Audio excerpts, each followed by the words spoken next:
Okay, all right, so we're good? Yep, all right. Hello, I'm Tim. I think you all know me, but I'm the secretary of TasGM, just in case you don't. So I was going to give a talk about memory and memory layouts. I had an idea that was really, really interesting. I was like, yeah, let's give a talk about this.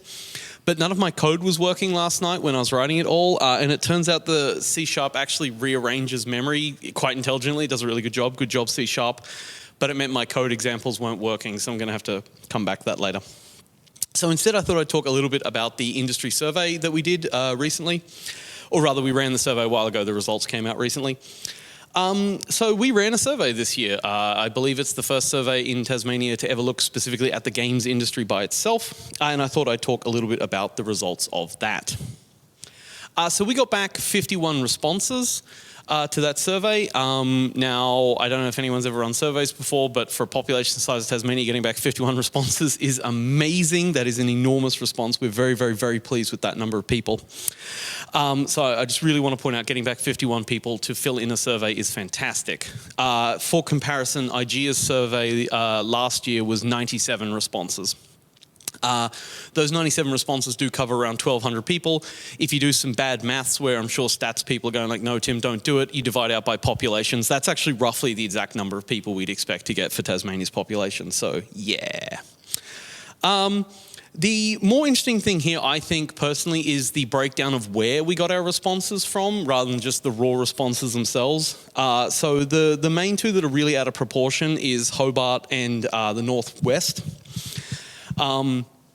In that we got a lot more in the Northwest than I was expecting, and we got way more in Hobart than we were expecting. Now, I don't want to look too much into this because 51 people, not really enough to look into this too much, but at the very least, it does mean we have a very big bias towards Hobart currently, which I don't think is a surprise to anyone who comes to any TasGM events. The Hobart ones are always better attended, but it is something to be concerned about. I don't think we'll ever get perfect parity. I don't think that's a goal worth even trying to look for, but it is something to know about. So, what is the status of people working in the industry here?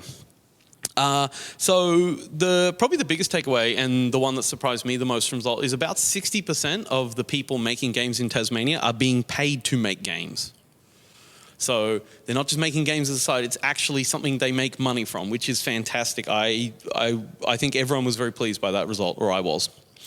47% of people making games, of that 60%, are full-time, which is fantastic. Those are people whose day-to-day job is making video games and getting paid to do it, and I think that is wonderful. We only had 6 student responses. I know for a fact there are more than 6 students involved in games in Tasmania. I'm not sure why we clearly need to work harder on getting our hooks into the students. That sounds really weird. We need to reach out more to the students because they are the inevitable successor to anything that we do, so we do need to make sure we're hanging out with them more. Almost everyone is a hobbyist, however. So I can't remember the exact overlap, but almost everyone, regardless whether they're full-time, part-time, or student, they also tick the I'm a hobbyist box. So everyone is, even those who are making games full-time for their job, they're also making games on the side for themselves. Which, you know, I don't know what that means, but it means something, I'm sure. It means people really like making games. We'll go with that. 68% are working locally. And by working locally, what I mean here is 68% of people either working for themselves or working for a local company. Which is, again, I was slightly surprised by this. I was expecting it to be almost the opposite, where around 1/3 is working locally and 2/3 are working for interstate or international entities, but it seems to be the other way around, which I think is good. I don't really know what that means, but it does mean we definitely have I guess I'm going to go authentic Tasmanian sort of games industry, at least to some degree. I think it's good. So let's just briefly talk about the skills. We did keep this very high level because we didn't want to go into too much detail as to the skill breakdown, because there lies dragons. So the main takeaway is it's sort of a jack of all trades, master of none sort of situation. This is very, very common in indie sort of people in general. In particular, only 8 people listed a single skill that they do in game dev. and 4 of those were programmers, which none of this is surprising me, and I'm pretty sure none of this is surprising anyone else who knows this. So everyone's doing everything which you expect in indies, because you've got to do everything when you're an indie. Who else is going to do it? Here's a slightly more different breakdown of it. Programming is still by far the most popular, but they're all, decent. I'm actually really pleased to see that 32% QA there, which I think is purely down to Jason's hard work of making us care about QA. Thank you, Jason. You made us all care. But we've actually got a pretty good split there. The thing that concerns me the most personally is the very low number of audio people.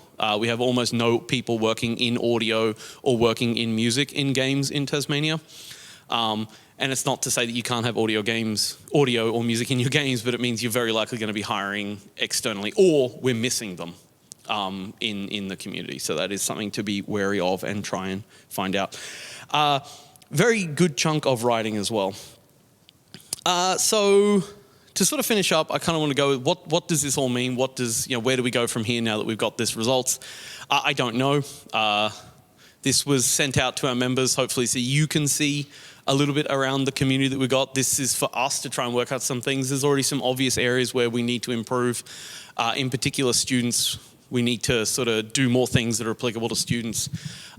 There's definitely a gap in audio. We need to try and do more things to get more audio people. Where does this all lead? I genuinely don't know. Regionally, we're very weak, which I think we're all expecting, but it is something to always be wary of. We don't want to just be Hobart and Lonnie. We do want to be Tasmanian.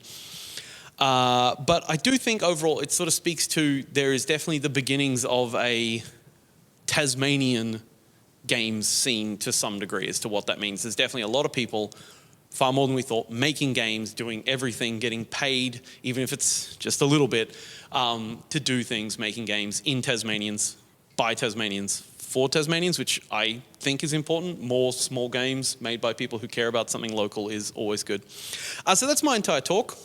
It was just meant to be a little quick breakdown. We did send out an infographic. I think for the YouTube, I'll put a link to that infographic so you can see it, which was not made by me because I can't make infographics. But it does look very nice, and feel free to buzz any of us or ask me any questions if you want to know more about the survey. Thanks.